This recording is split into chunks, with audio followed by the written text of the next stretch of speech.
Now, before we start the video, I just want to preference something very, very clear. Please drink responsibly. Like, I'm not your dad, all right? I'm just a guy on the internet who's just telling you to drink excessively. But at the same time, don't do anything stupid. If you're driving, don't drive after playing this. Trust me, you're not going to be able to want to drive. And if you have friends, make sure they don't drive either. Tell them to stay over. Tell them to get an Uber. The point of this is to simply have a fun time. But you have to be smart when you're having fun. So I just wanted to preference that beforehand. Enough of the serious talk. Back to the haha funnies. Mario Party. Yeah, come on. Everyone knows who Mario is. Everyone knows this mushroom eating, pasta fagioli having gabagool is. I guarantee you, if you show a picture of Mario to your nana right now, she'll go, "Is that Luigi?" Everything that could be said has been said already. It ruins friendship. The mini games are unbalanced. It saved my parents from a dying relationship. Okay, maybe not everything. But there's usually one aspect of Mario Party that people tend to forget. It's not the creative board, it's not the fun mini games, it's not the wacky scenarios you get with your friends. But it's actually in the title screen itself. Do you see it? That's right. This is a freaking party, man. But even though having friends is already one start to having a good party, do you know what's the better start to having a great party?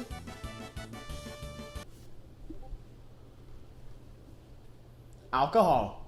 So I took it upon myself to find the party in Mario Party and invited some of my friends over to what I would consider the definitive Mario Party drinking game. Now that's a bold statement to make, but what I ensured to do was to make sure I looked up no TikToks, no other YouTube video about Mario Party drinking game. Everything came directly from me and me staying up late at night at 2 a.m. alone with my thoughts. I can tell you definitively that this version that I've created is by far the best version I've seen out there.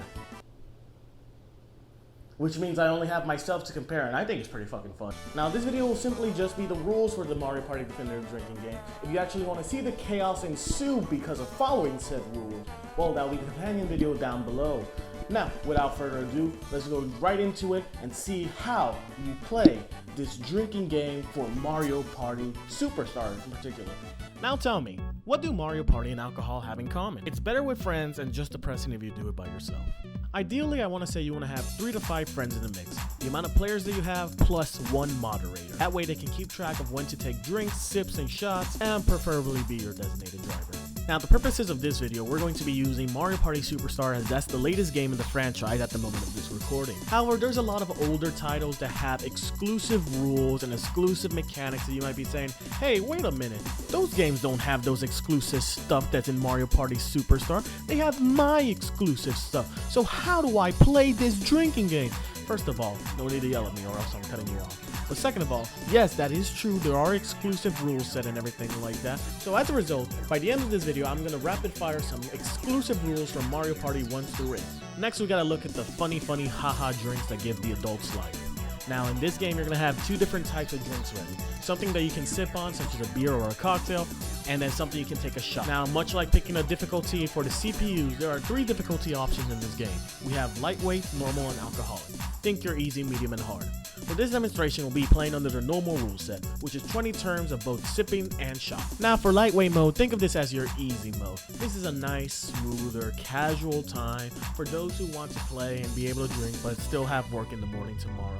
This is an ideally 20 to 30 turn game because this replaces all rule sets that have the word shots with just sips. So take a wild guess what you do in alcoholic mode. I'm gonna keep it $1.50 with you. I have never tried this version because I'm scared that me or my friends might die as we replace all the sips option with shots. I can only really recommend this mode if we play with only 10 turns or if you have an iron liver. Listen, the choice is yours. Like I said in the beginning of the video, I'm not your dad. With that all said, the setup is done. Let's get right into our true game of Mario Party. My guy. Oh, damn. I Okay. Did you drink for winning?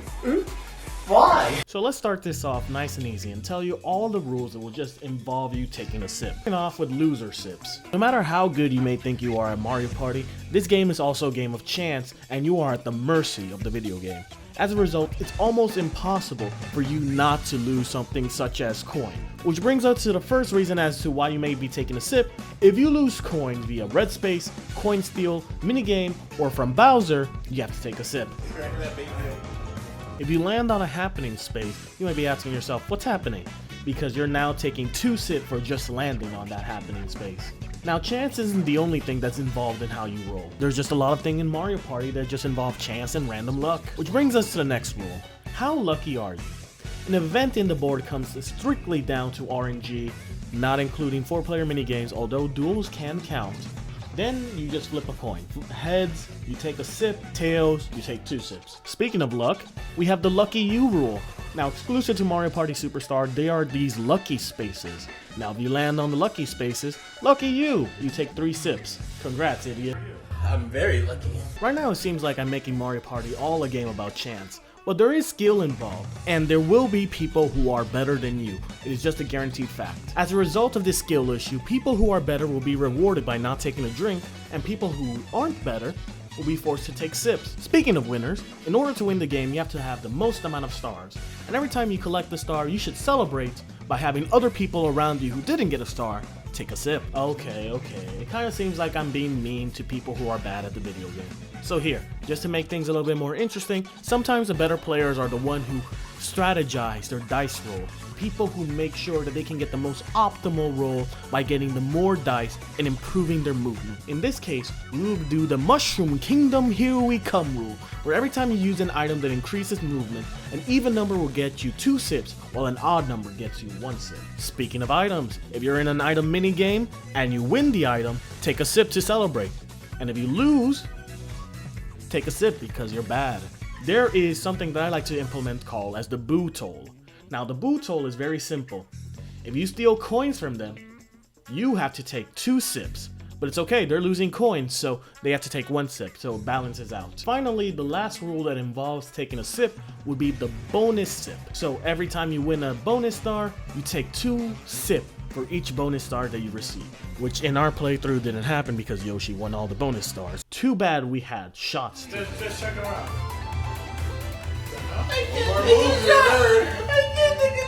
One more movie, you're a nerd. Now that we covered all the moments in which you have to take sips, now comes the fun part. The moments in which you take shots. And I'm gonna be honest with you, I might have gone a little overboard. Starting off, we have the rich get richer. If a player gets 100 coins, everyone around has to take a shot. Now this can happen for every time a player gets 100 coins once. So that means there is a possibility that you take 4 shots just because 4 players at any point in the game got 100 coins. Remember how the loser of a minigame would take 1 sip if they lost the minigame? Well, that's not the case for 1v3 games. In the case of 1v3 games, the way that I set it out is if the 3 people loses, they all have to take a shot. But if the 1 loses, he has to take 3 shots. And yeah, that one did hurt a little bit. Now, Mario Party 1 through 4, and even Super Mario Party Superstar gave you the option to practice the controls of the minigame. Practice are for pussy, so every time you see someone practicing, they have to take a shot. And remember how I said Mario Party was all about strategizing? Well, that's some nerd shit right there. So as a result, if you see someone strategizing their route, another player can just scream, "Nerd!" and force them to take a shot. But don't get it twisted. Strategizing isn't only just looking at the board or looking at the map or planning out your route, it's also using particular items. In this case, using a warp block, this implements the warp vision rule. As a result of you using the warp block and swapping places with someone else, you are swapping shots. So whatever that person is taking a shot of, you have to take a shot of what they're taking. Both Boo and Chance Time have the opportunity for another player to lose their star. And that doesn't seem fair, to lose your star because someone decided they wanted to take your star. So as a result, take a shot to make sure that you are paying the Boo toll. And as for Chance Time, the amount of stars that are stolen, you replace the word stars with shots. So for instance, if someone steals 1 star from you, you have to take a shot. Or if you steal 1 star from them, they have to take 1 shot. Now, what happens if there's the swap star? Well, this is where some mathematics come in. So you have to subtract the difference of stars between one player and the star of another player, and that's the amount of shots that they have to take. But your friends isn't the only one that can make you suffer. The game itself is very good at making you suffer, especially if you land on Bowser. If you land on a Bowser spot, keeping in the same tradition as Bowser Revolution, if one person lands on a Bowser spot, everyone has to take a shot. Yes, everyone.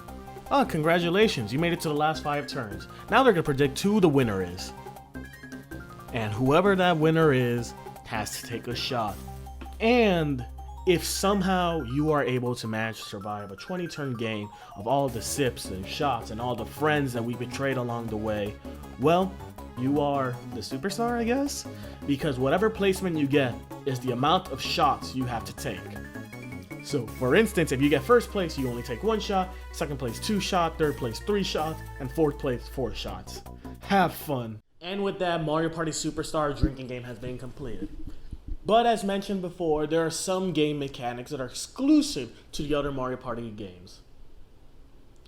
So, Mario Party 1 has these dice that you can unlock that can randomly show up at any time on the board. Take a sip every time they show up. Take another sip, then he screwed you over from getting a star. Mario Party 2 is very vanilla, so there's no extra rules. Mario Party 3 introduces the Game Guy space. Game Guy is an all-or-nothing gambling minigame. You shouldn't be gambling because gambling is bad because you can lose everything, including your sobriety. So if you lose this minigame, you have to take a shot. Mario Party 4 has these lottery spots. You're not winning these, just like the real lottery. You're not winning these. But if you do win, then, well, damn, you're very much better than everyone else. And as a result, everyone else has to take a shot. 2 shots if you get the gold jackpot. Mario Party 5 is the first Mario Party to introduce orbs and trap spaces, and this would continue on to Mario Party 8, where they're replaced with candies. It's the same thing, but yeah, you get it. As a result, if someone lands on your trap space, they have to take a sip. Keep in mind that the rules of stealing stars and stealing coins still apply. Mario Party 6, there's not really anything else to this game except for the day and night mechanic, and it's really nothing that creative. I can come up with a drinking game. So the big dog itself, Mario Party 7.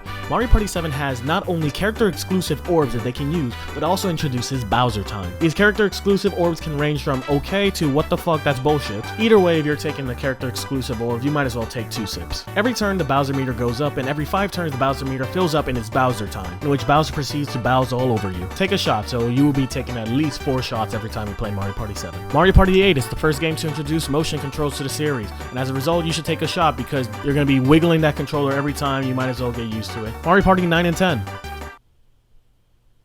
So with that was the definitive Mario Party drinking game. Thank you so much for watching. By all means, this was such a fun time to do. I don't remember past the last half. By all means, it is a drinking game, so drink responsibly as I mentioned before. Be some times in which you forget some rules, or you probably just ignore some rules entirely. It happens, you'll see it in the video. It's not that big of a deal. The most important part is having fun. By all means, keep enjoying yourself. Have yourself a beautiful day. And thank you all so much for watching. I'll see you next time.